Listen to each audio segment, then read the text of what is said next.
సాగర్ నీటి వివాదంపై గవర్నర్ సమక్షంలో తెలుగు రాష్ట్రాల ముఖ్యమంత్రులు చంద్రబాబు కేసీఆర్ సమావేశం ముగిసింది. గవర్నర్ సమక్షంలో ఇద్దరు ముఖ్యమంత్రులు సాగర్ నీటి విడుదలపై చర్చించారు. ముందుగా ఇరు రాష్ట్రాల సీఎంలతో గవర్నర్ నరసింహన్ విడివిడిగా భేటీ అయ్యారు. వారి అభిప్రాయాలు తెలుసుకున్నారు.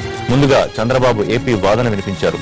పంటలు ఎండిపోతున్న విషయాన్ని వివరించారు. తర్వాత టీసీఎం కేసీఆర్ కూడా నరసింహన్తో ఏకాంతంగా సమావేశమై పరిస్థితి వివరించారు. అనంతరం ఇద్దరు సీఎంలు గవర్నర్ సమక్షంలో నీటి విడుదలపై చర్చించారు. నీటిని ఇచ్చేందుకు తాము సిద్ధంగానే ఉన్నామని తెలంగాణ ప్రభుత్వం తెలిపినట్లు సమాచారం. అయితే ఈ నీటిని భవిష్యత్తులో సర్దుబాటు చేయాలని కోరినట్టు తెలుస్తోంది.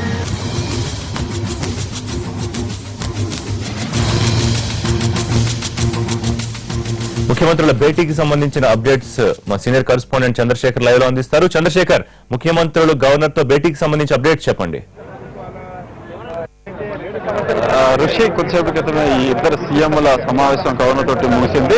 మొత్తానికి రెండు రాష్ట్రాల సీఎంల తోటి విడిగా సమావేశమైన గవర్నర్ నరసింహన్ మొత్తంగా వాస్తవ పరిస్థితిని తెలుసుకున్నారు. సాగర్ లో వాస్తవ పరిస్థితి ఏంటి, అలాగే రెండు రాష్ట్రాలు ఏమి వాదన చేస్తారన్నా ఏం కోరుకుంటున్న విషయాలను ఆయన మొదట ఇరు రాష్ట్రాల సీఎం తోటి విడిగా మాట్లాడి తెలుసుకున్నారు. ఆ తర్వాత మధ్యవర్గంగా ఆయన ఒక సూచన చేసినట్టుగా మన దగ్గర అందుతున్న అనధికారిక సమాచారం ప్రకారం తెలుస్తా ఉంది.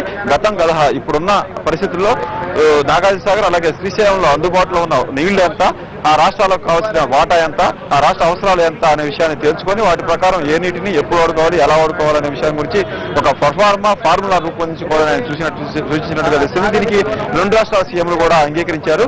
అలాగే నిన్న జరిగిన పోలీసుల గొడవ సమస్య కూడా గవర్నర్ కొద్దిగా అసంతృప్తి వ్యక్తం చేసినట్టుగా తెలుస్తా ఉంది, అసహనం వ్యక్తం చేసినట్టు తెలుస్తోంది. శాంతి భద్రతల విషయంలో రెండు రాష్ట్రాలు ప్రభుత్వాలు వేరైనప్పటికీ శాంతి భద్రతల విషయంలో అన్ని రాష్ట్రాలు కూడా ఒకే విధమైన వైఖరితో ఉండాలని సూచించినట్టు తెలుస్తుంది. ఈ నేపథ్యంలోనే చంద్రబాబు నాయుడు నాగార్జున సాగర్ అలాగే శ్రీశైలం ప్రాజెక్టులకు సంబంధించిన భద్రతా వ్యవహారాలను కేంద్ర బలగాలను చూపిస్తే బాగుంటుంది, అంటే సిఐఎస్ఎఫ్ కానీ సిఆర్ఎఫ్ కానీ ఈ రెండింటిలో ఏదో ఒక బలగాలతో పెడితే ఇలాంటి పరిస్థితులు ఉత్పన్నం కాకుండా ఉంటాయి.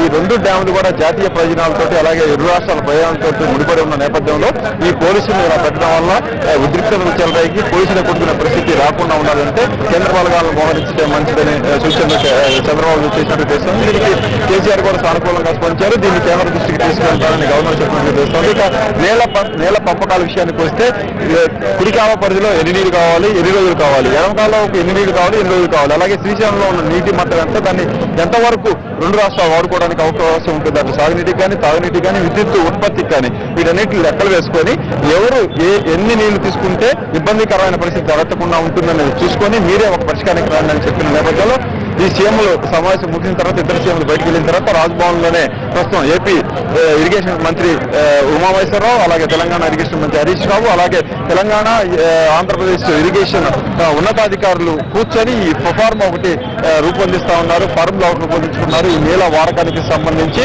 ఈ దాదాపుగా ఈ సమస్య ఇప్పటికీ పరిష్కారం అయినట్టుగానే మనకి సమాచారం అందుతా ఉంది. కొద్దిసేపట్లో ఈ ప్రొఫార్మా పూర్తయిన తర్వాత రెండు రాష్ట్రాల సీఎంలు రెండు రాష్ట్రాలకు సంబంధించిన ఇరిగేషన్ శాఖ అధికారులతో పాటు ఇరిగేషన్ మంత్రులు వచ్చి ప్రశ్నలు అడ్రస్ చేసే అవకాశం ఉన్నట్టు కూడా సమాచారం ఉంటుంది. మొదటికైతే మనం ముందు నుంచి చెప్పుకున్నట్టు కూడా ఇద్దరు సీఎంల సమావేశం సాగర్ జలాలకు సంబంధించిన పంపకానికి సంబంధించిన వ్యవహారంలో ఒక అవగాహనకైతే వచ్చినట్టు తెలుస్తా ఉంది. Rishi right Chandrashekhar, thank you for the updates.